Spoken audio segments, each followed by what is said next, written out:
Okay, so good morning, everyone, and welcome to this session. And as part of the initiative on advocating family business at Taylor's University, so we are very honored to have Mr. Saidul here as our guest speaker for the forum today, where we're going to have a dialogue style to talk about his journey of being a successor as a Generation Z. So I will first briefly introduce Mr. Saidul. So Mr. Saidul, do you want to show your face? Hello. Hi. Okay. So let me first introduce Mr. Saidul. Actually, we're not seeing you yet. Oh yes, there you are. Okay. So as a next generation successor of a second generation family business in Bangladesh, National Group Bangladesh, our introduction to family business alumni in August 2019 semester in the Bachelor of Accounting and Finance program.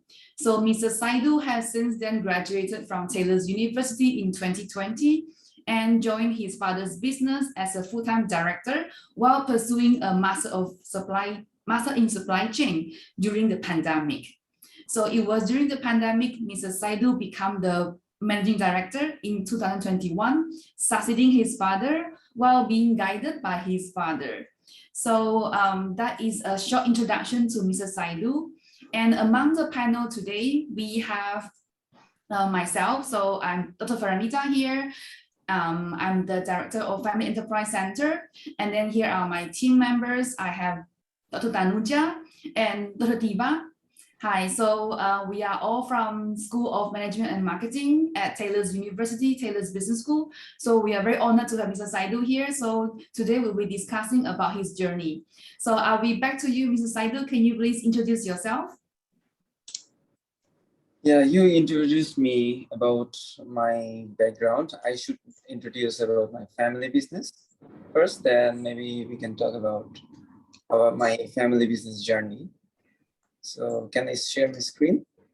Yes, please. Okay, so actually National Group Bangladesh started in 1991 by my father, and he's currently the chairman of the company. And it started from the National Carrier. The National Carrier is one of the biggest transportation company, domestic transportation company in Bangladesh. And this company have more than 100 vehicles now. And these vehicles are all 6-wheelers, 10-wheelers, 14-wheelers companies, vehicles. And actually, we usually serve from capital to port city. And after that, we started business of clearing and forwarding, which is custom brokerage. Then after that, we started another business of doing international freight forwarding. So we try to connect all the logistics services in one roof, because in Bangladesh, it's not like other countries. You have to have separate businesses to make it at one-stop service. Like in Malaysia, I saw companies can do international forwarding and local domestic carrier in same license, but here it's different. So we, after every 5-10 years, it happened. So it's not mine, it's my father's innovation inside the country, because it's very unusual. Everyone have the same business. Everyone have all the three business. After that, we have National Automobiles, which is a support company of the National Carrier. And after that, my father started business of RMG, which is one of the most important business in Bangladesh. So RMG means ready-made garments. It's about sewing clothes. So we started that business, and actually my father started that business because I will be coming to the business. So that's the beginning of his thinking about me being his successor. And this business started in 2015, and when I was just completed A levels. So I was about to enter in the universities, and he started that business because if he doesn't make it established, maybe I won't come, because in our country, domestic carrier business is really hectic. All the vehicles in the roads, uh, drivers are not really listening to you. So everything, usually all the domestic transportations, like his seniors and his friends, they never followed family business. Their successors never followed their business because that business is really hectic. So that's why he tried to started garments home, that company. And now we have another one, like we have new one after I join it. This year we took another garments, but as you said, I did masters in supply chain. Actually, it's logistics management. Actually, I tried to show him that I'm not worried about the domestic transportation. I can join there also. So yeah, that's my introduction. Maybe later on we will discuss why we did what. Okay, thank you, Saidul, for the introduction. So we will have a few points to discuss today. So first of all, I would like to know, like, as a child of your, a father who has set up businesses and all that. So have you always wanted to join the family business since child? And did you have other dreams aside from that?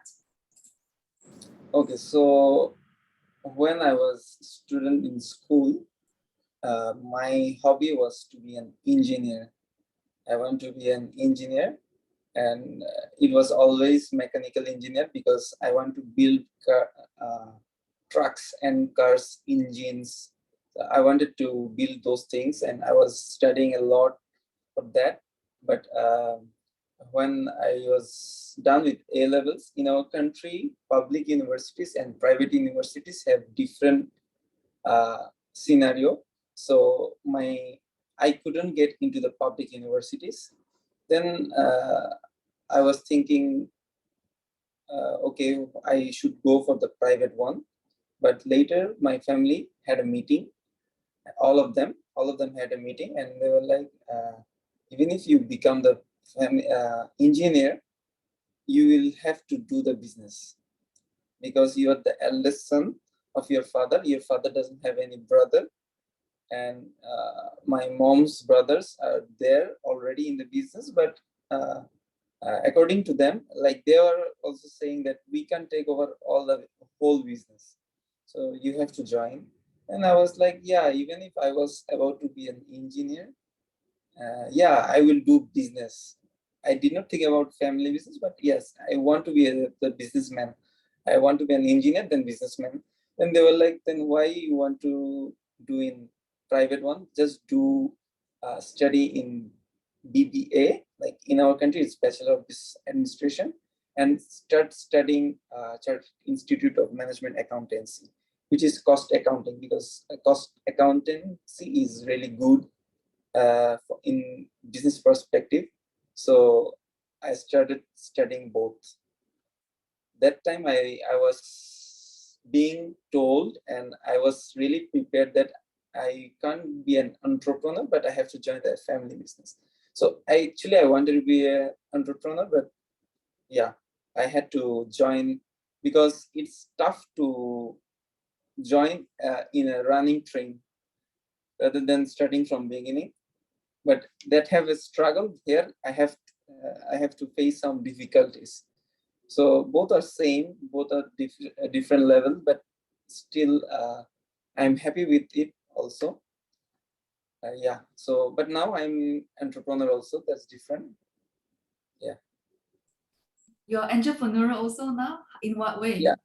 Yeah. I have 2-3 businesses besides of my family business. After the permission, I started that also. Is that why you couldn't join the PhD program? No. After not being able to join PhD program, then I told him like, actually I want to do business, but in that business, my younger brother is also there. Like I kept him, like even if I'm doing business by my own, but our income should be separated so that in future there is no issues that he's doing his business, not this one. So I made it clear. So as you succeed your father, you're already preparing for your brother to come in and to separate the business, like sort of separate the businesses. No, we won't separate the businesses, and my brother is not interested in family business. So you're just you. Yeah. Okay. So I will come back to the part about the you wanted to join the PhD program at Taylor's University last year, and then you had to withdraw your application. What happened? Tell us the story. Okay. So there was another part was I was about to be an engineer. In our country, being an engineer is really honorable. It's I don't know why it's like this in our country. So because I was about to leave science background, a lot of studies, then I joined on business background. Then my father was like, "Why don't you become the lecturer?" And I was like, "Okay, it's really good. I want to be a lecturer. So to be a lecturer of an university, I have to have either a good master's degree or a good PhD degree." Then he inspired me like, okay, do PhD.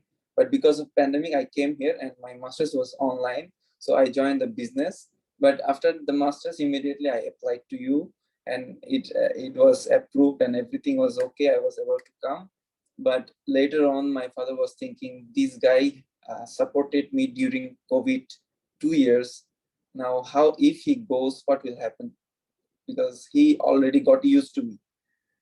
Then because he said that, and I was thinking like, okay, he needs the support. So I did not join there. I started giving him support, but I had one aspiration. I have to be lecturer so that people doesn't think that I'm just sitting in my father's business and running. I have my own capabilities. So I became lecturer in Bangladesh, luckily, but I had to do the business. So I joined part-time.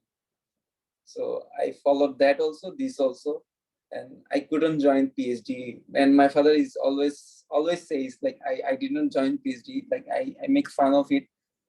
Then he was like, okay, after 2 3 years, if you feel like you go, and I say, if I have energy that time. Okay, Saidul, we lost your video. It's your Visual.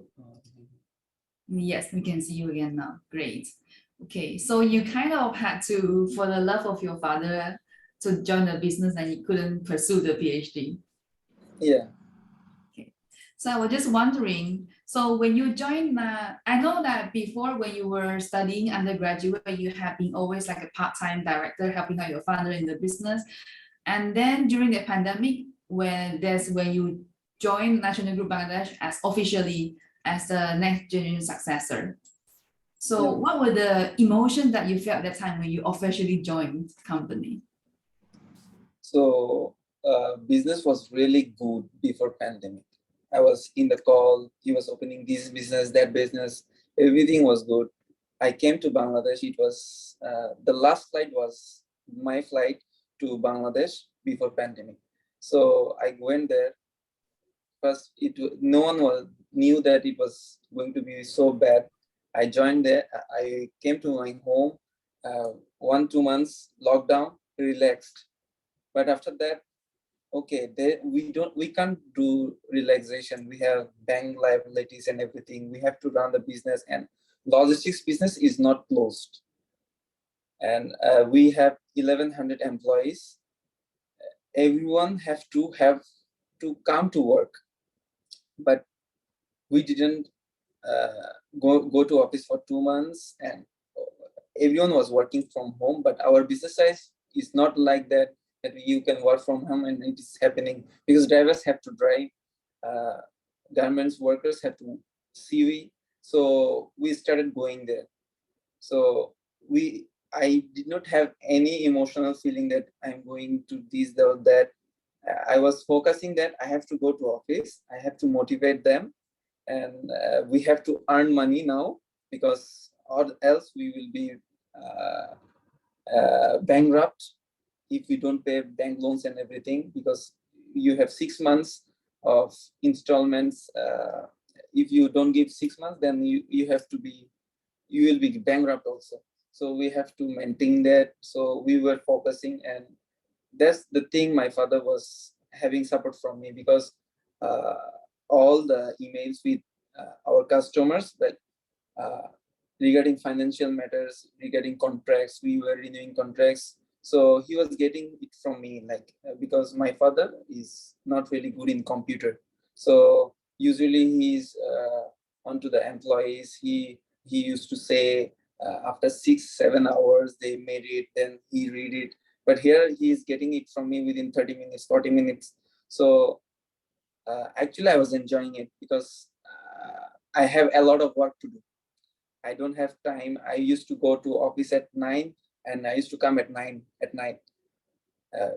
Where before pandemic, my father used to do office till 5. But during pandemic, I was working a lot. Now I feel bored now, because I have less work. Okay, so you were quite stressed during the time because you had to like do a lot of things, and then because of the pandemic, but still you were quite happy, right, working alongside your father for the family. Yes. That's great. I'm going to pass on the discussion to Dr. Thanuja. Hi, Saidul. Can you hear me? Yeah. Okay. All right. Actually, I'm wondering, you did mention about being a lecturer. You also want to work and show that you have your career path before joining or taking over your family's business. So, if I may ask, what were you lecturing on? Is it related to business? I'm lecturing on supply chain. Okay. So do you feel like you managed to also relate with the family business? Sorry, I couldn't get the question. So do you think you can relate the course, the module that you are lecturing? So do you feel like it's relatable with your family business? Yeah, actually, the university took me because without PhD, because it's totally related to the business. And actually, I was relating the lecture. I was being appointed not as an educationer. I was being appointed because I'm the managing director of National Group, and I have the background of supply chain. So I could show them. Actually, I made them visit my factory, how the supply chain works in my factory. So it was really into the course. I think it's very interesting that students, they learn firsthand, from especially when you have a family business, and you can also provide real life examples. Okay.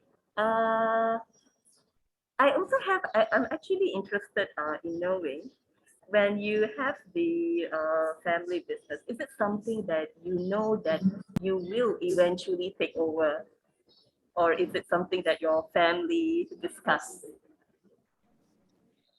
Actually, it's from the childhood they used to discuss that this guy will be doing it. Then in the discussion after my A-levels, they cleared it. And actually, I also knew, and I wanted to be a businessman. But after that discussion, I was confirmed that I can't do my own business. I have to follow this business. And what are your thoughts? How did you feel about it? Yeah, I was okay, because I'm going to be a businessman, so it doesn't matter. But I couldn't choose that which business I'm going to do. I had no choice. I had to do that business. And because of that, the most honorable business is ready-made garments business. So so that if I am not focused in something else, so my father started that business so that I'm not going to other business. Because if I say, no, I don't like this business, this is domestic transportation, very hassle. But he made up that business, RMG, so that I can't say that, no, I don't like this business, because you are the manufacturer of products, which is my aspiration also. So it's okay now. Maybe I would think twice if there was no RMG, because RMG is really a good one and it's really interesting. You get the rates from buyers, you meet the supply chain needs, and done. It's really good one. So how old were you when this discussion took place? In my home. In my home, there was how old? How old? Yeah. I was 19. Okay. Yeah, I was 19. Okay, Dr. Thiwa, maybe you have a question to add on? Okay, thanks, Dr. Thanuja. Hi, Mr. Saidul. So, you've been telling us like your main dream was being a mechanical engineer, and then later on you took over, maybe wanted to be a businessman, and then took over family businesses. But in when you were thinking about taking over your family business and everything, did you feel or did you see any differences in terms of your family expectation and your own passion? So were there any different expectation that you wanted to meet with your family, or maybe you had a different point of view and your family had a different expectation? Were there anything else that you faced? Actually, as Dr. Feranita said, I became director on the age of 20. And I was so used to, while studying, when I was studying, I was really used to the business process, what is going to happen, what is happening, and everything. I was in Malaysia, but every night I had one call for 30 minutes at 9:30 after dinner.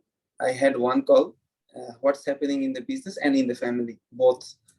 My mother used to discuss about family. My father used to discuss with me about the business. So I'm really used to like what is the business about, how it's going to happen. So I know what they expect from me. I just work, that's all. And I worked, that's all. And actually I was about to go to Australia for my master's. And actually during bachelor's, I got one scholarship from Taylor's to Queensland University of Technology. But my father was like, if you go there, you won't join my business. You will stay there. Because usually Bangladesh people, they don't come back from Australia. So I was like, okay, don't be insecure. I'm not joining. Okay. So I can't listen to you. oh, sorry. So when you're talking about family expectation, like what you have mentioned, since young, you know about your family expectation, what they expect and everything.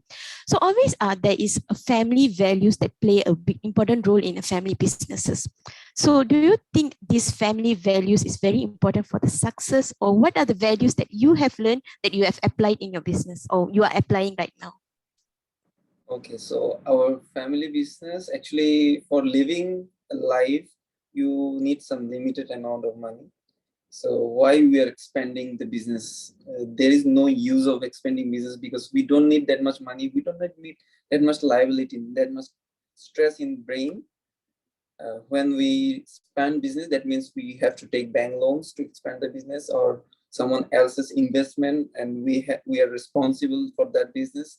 But why we're expanding is because of only CSR. Like my father always used to say from my childhood, I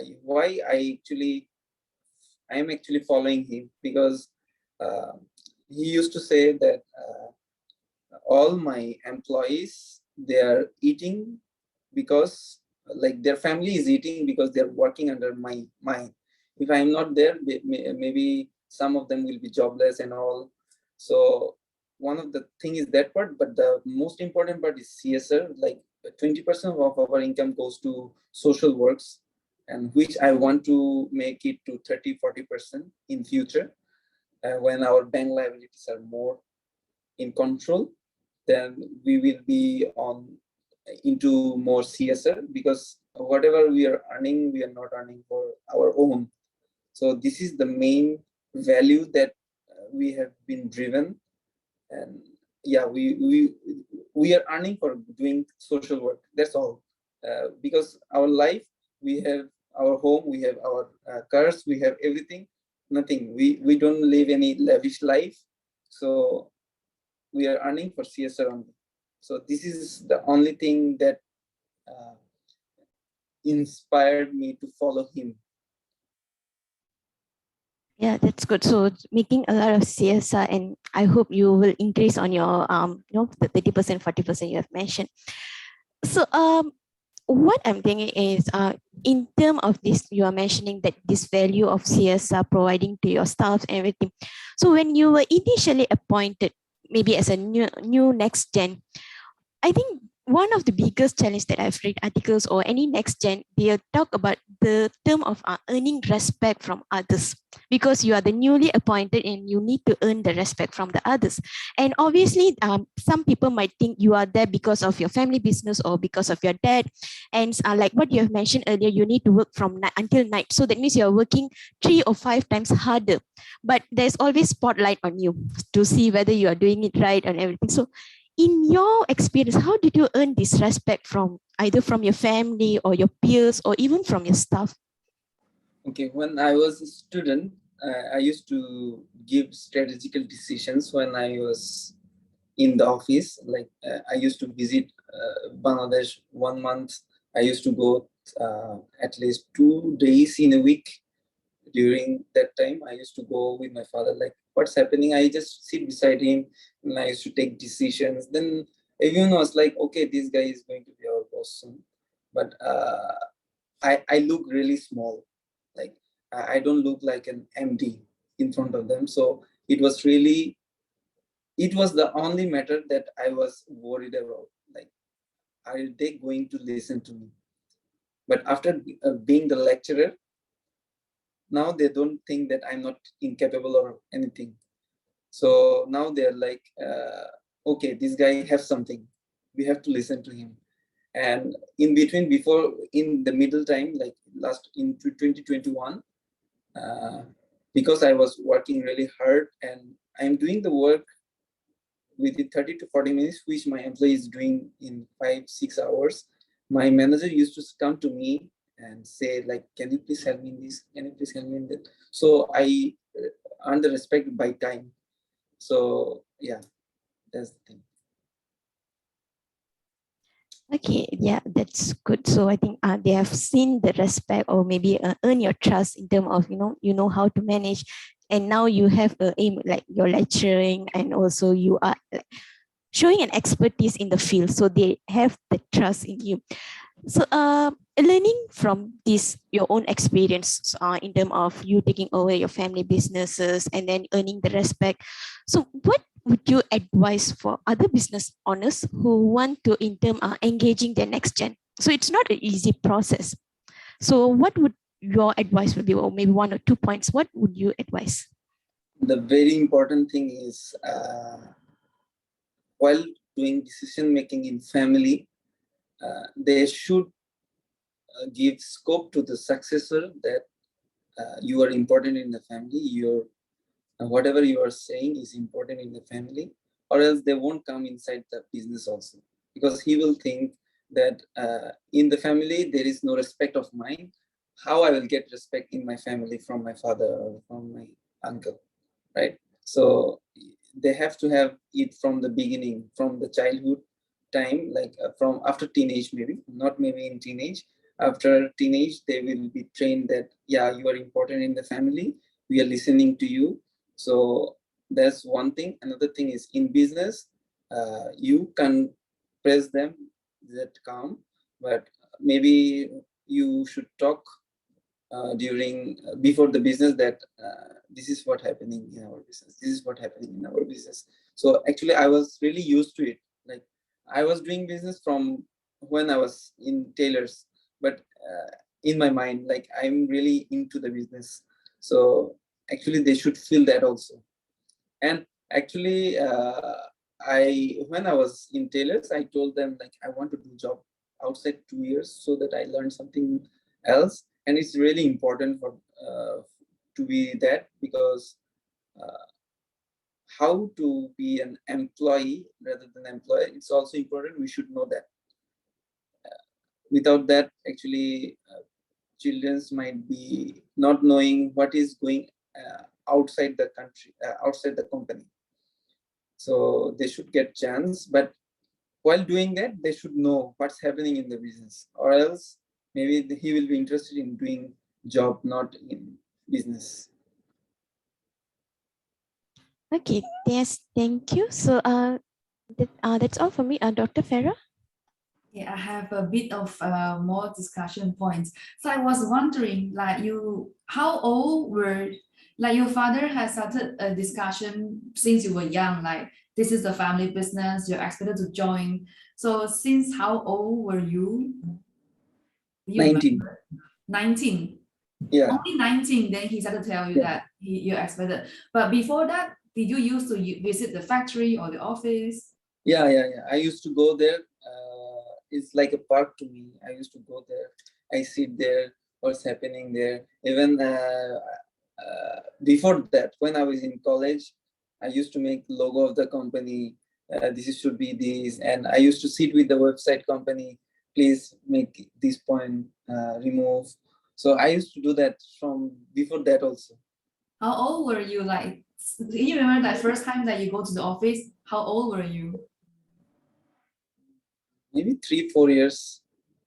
That Yeah, I used to young? go with my grandfather. My grandfather used to bring tiffin for my father from home, and I used to go with him. I used to sit with him. Then I started talking about office when I was in 15 years old. I used to go there sometimes. Then maybe with my driver, I went there. I sat there. They were talking. Then they were doing something in computer. I was like, no, not that, like this. Please do like this. Then they were like, oh, this kid is showing us how to run computer, because my uncle is engineer.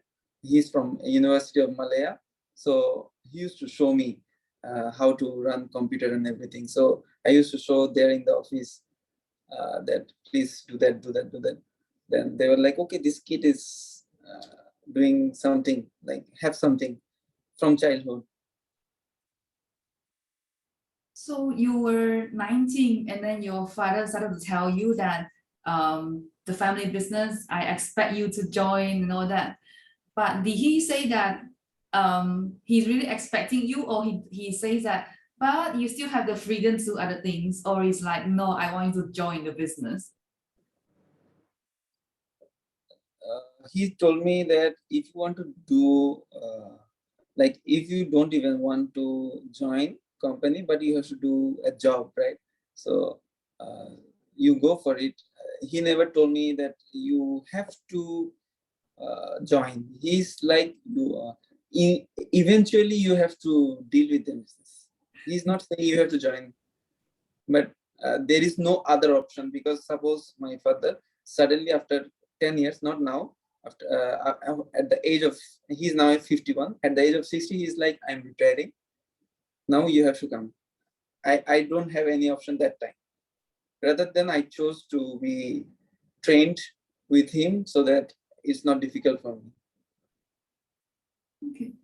So, but you're still willing to join, even though, yeah, your father says, yes, you can do other things, but you know that at the back of your mind, eventually you have to, in down the road Yes. in 10 years, there's no other Yeah. option. Otherwise, maybe the company will not be within the family anymore, something like that, right? Actually, it would just destroy it. Yeah, it would just destroy it. The business would just destroy it if I'm not joining.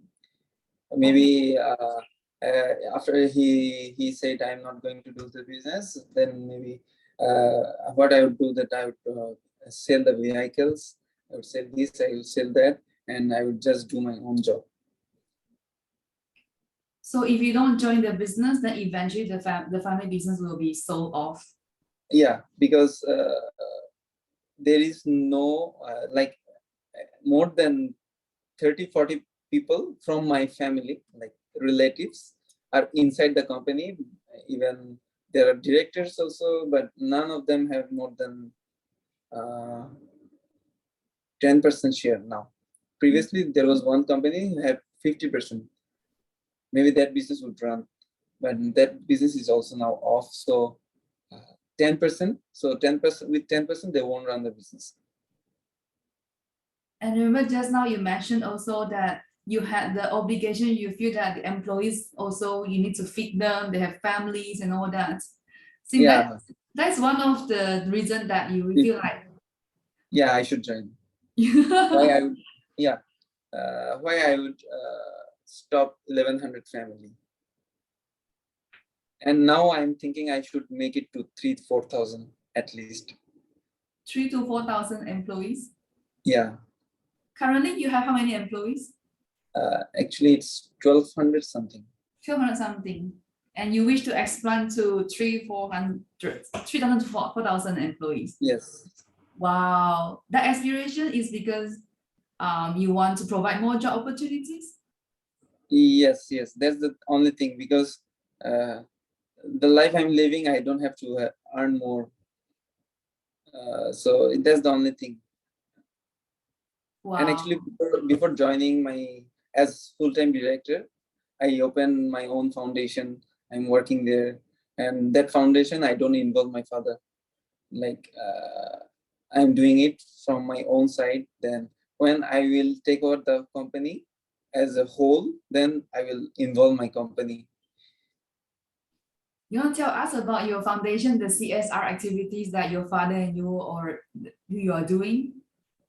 Yeah, so my father is doing CSR on religious matters, because in our country there is a lot of Islamic school and non-Islamic school. So usually what I do is without Islamic schools, because he never worked on that side, because my father used to do that because in our village, because we are not from the city, so in our village there is a lot of Islamic schools. So he was always used to that. We have our own school, own college. So he is really into that. But here I'm trying to look after something else outside the village, of course, like not inside his area. So I'm doing something else from outside the area, because when I was a student, so I saw a lot of people come who is not from my village and not from Islamic school. So my father used to be like, okay, take this much, I can give you this much. But when it's from my village, he used to give more. So I was thinking, okay, so I take this part with the help of my tailor's friends. Actually, my whole foundation's funding is from my tailor's friends. 80% is from tailor's friends, and the operational matters is from by my school and college friends from Bangladesh. They see the operation, and the funding comes from Netherlands, Turkey, those countries.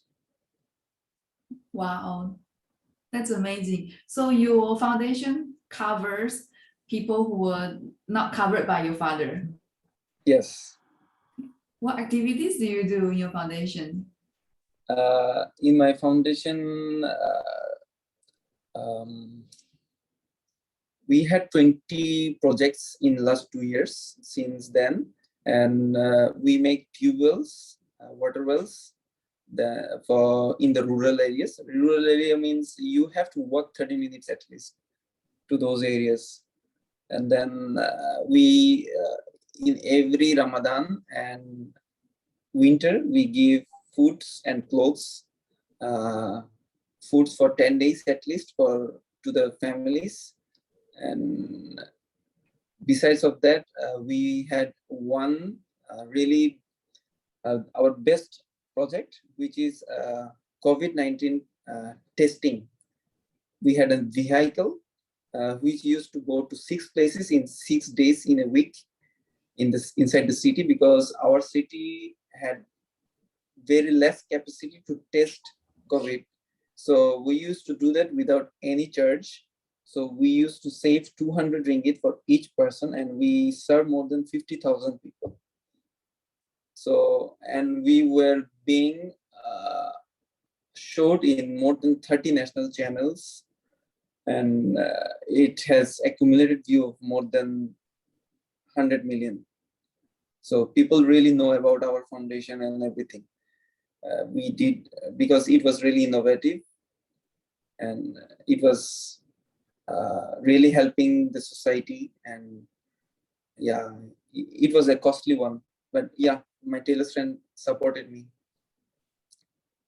That's amazing. Very noble of your foundation and your tailor's alumni friends that helping to do all this CSR activity to help the community. Okay, we will open up the session to Q&A from the audience. So if you have any questions, feel free to type in the chat box, or you can unmute yourself. But first, while we're waiting for other questions, we have one question from Lala in the chat box. Thank you for the nice presentation. In the future, do you have any intention to have an education business, such as having polytechnic or university? I think that has to do with you being lecturer.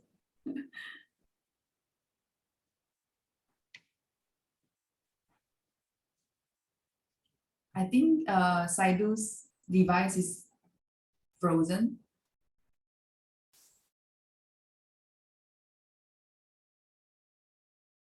Saidul, are you there? Maybe internet connection issue.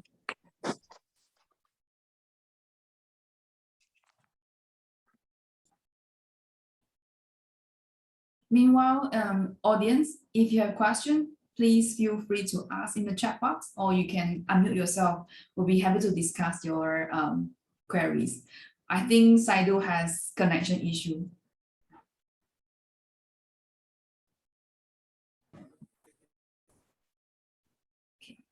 That's Sorry, I was disconnected. okay, no problem. Okay. Was there any question? Yeah, there was a question from the chat box. There was a question from the chat box. So thank you for the nice presentation.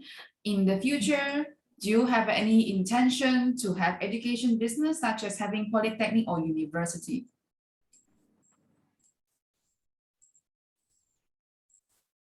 An education business.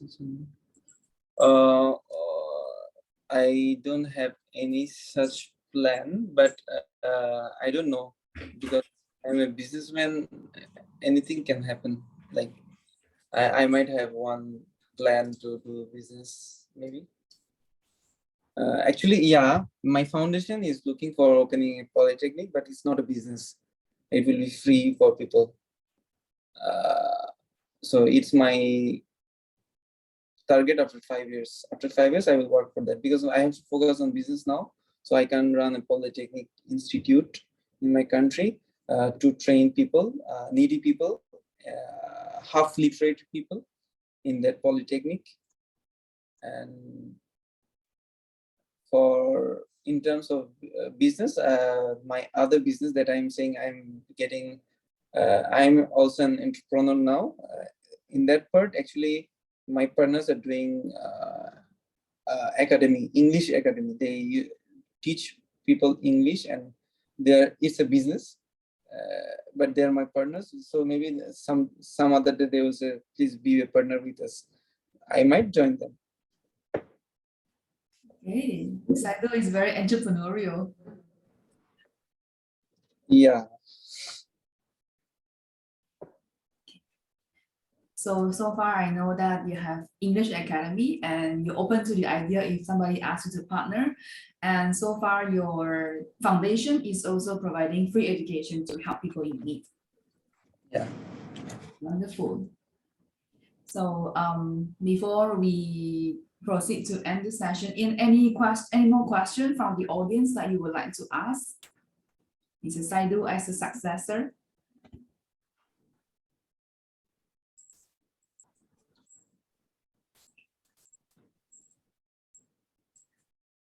So Saidul, your brother doesn't want to join the family business. Yeah. Now currently he's studying in University of Malaya in artificial intelligence. So I always tell them, please, after 2-3 years of job, I want to do business on artificial intelligence.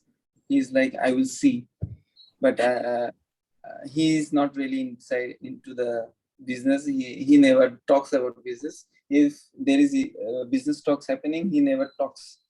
He maybe listens sometimes, but he never talks.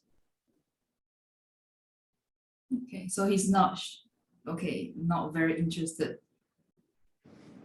Yeah, not really interested. I have a question here from Dr. Nurida. Do you have plans to provide scholarship funds for your employees or their family members to pursue their education? Okay, for family members, my father is doing it from the beginning. So it will continue. There is no such thing as, are you listening to me? Hello? Maybe.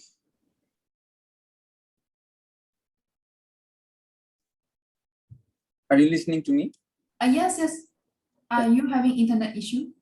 Yeah, maybe. So my father used to do it from the beginning. So it will continue. There is no such thing as scholarship. It's just help. Like, okay, you are good enough to do study. Go for it. Because my family is really into the studies. Like, without masters, you can enter the business. So many of my uncles, after bachelor's, they were like, I want to work.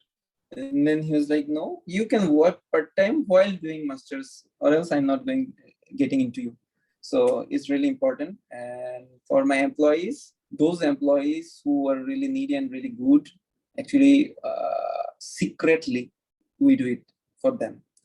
I have 2 employees now. For them, I'm doing it by myself.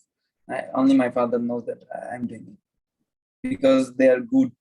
They're good in their own, and if they don't have any educational, like logistics education, it will be tough for them for doing international business. Like they are dealing our international part, so they should have some professional knowledge, educational knowledge. Okay, why secretly? Because it might affect my other employees. Like boss is going for him because he is known to him, something like that. Then they might be demotivated. Why he is not helping me? But I'm helping him because it's his need, right? Because even if you help an employee, the next day you help another one, maybe the other one took help from you the previous day, he will say that why he's helping him. So it's all about office politics. Okay. All right, so I don't see any more question in the chat box. So Dr. Nuja, Dr. Tiva, do you have anything to add or comment or clarify? Oh, there's one question from, hold on, sorry. Dr. Nurida asking, what is your opinion of employing or hiring your extended family members, like cousins or uncles? Okay, about that, we have a case study, right? About one of my uncle. So it's not really easy to hiring cousin is all at least easy for me because all of them are younger than me. But hiring uncle is really tough. They're not younger than me. So controlling them, saying them something is really tough. And I'm not a loud person and I have to think about etiquettes also. So it's really tough about the uncles, and I have more than 20 uncles in the company already. So I'm taking really much time to control them. Actually, now they're almost in my control. Like now they're listening to me. Actually, I'm using them like without you, I don't have any.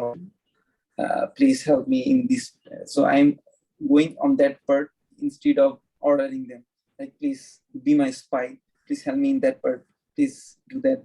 So I'm trying to control my uncles in that way. And my cousins, I don't have much cousin now. They all are younger.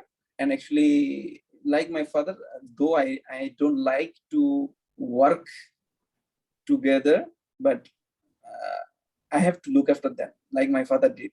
So now I'm sending my cousin to Canada to open a branch there for my RMG, like open a branch there so that it's easier for me, profitable for both. That's nice. Dr. Nuja, sorry, just now. Yeah, no worries. Yeah, actually, that's a very good question by Dr. Nolida as well. You know, it can be quite not an easy task, yeah, to hire uncles or relatives. I do have one last question, just a quick one. What are the conflicts that you face probably with the way how your father, managed the business? Is there any such incident happen? Yeah, there is always conflict, everyday conflict, but that one is understandable because he's the one who is controlling it for 20 years. So, and he's the chairman, and I work like an employee who is working under him, but under me, everyone is working. So suppose actually as an owner, our main part is working on finance. We don't work any operational work. So suppose every morning we require Bangladeshi taka 10 lakh, which is 5,000. Every morning we need 5,000 ringgit every morning for cash. So in the morning we have to think from which party we are going to, which customer we are going to take the cash. So in the evening, before bank time ends, we make a list. Now today we need maybe 7,000. So we have 5,000 suppose. Then we make a list like, okay, today we give him, this person 30%, this person excluding. So I made a list. Then my father cutting it. No, you're wrong. So it happens every day. And sometimes I argue with him like, no, this is more important. He listens to me. And most of the time he agrees with me, but at least twice a week he disapproves mine, and I'm not angry about it at all. But this is the conflict we face every day, like every 2 days in a week. Then another conflict we might have is because I'm still young, he doesn't blame me, but I see my uncles being blamed, like, why you did that, but he already knew it was happening. Then I used to say him like, why you are saying it now, you knew it already, because I really talk upfront. Then this is the conflict we face, like I really talk upfront. He was like, you don't talk. I said no. He said no, I have to give him pressure. I said, then next time you will give me pressure when I'm becoming more older. You can blame when you know, you can blame when you don't know. So this is all of them are psychological conflict. No such thing. Regarding decisions, we almost agree. Then later on, maybe we say later that, oh, that decision was wrong. Yeah.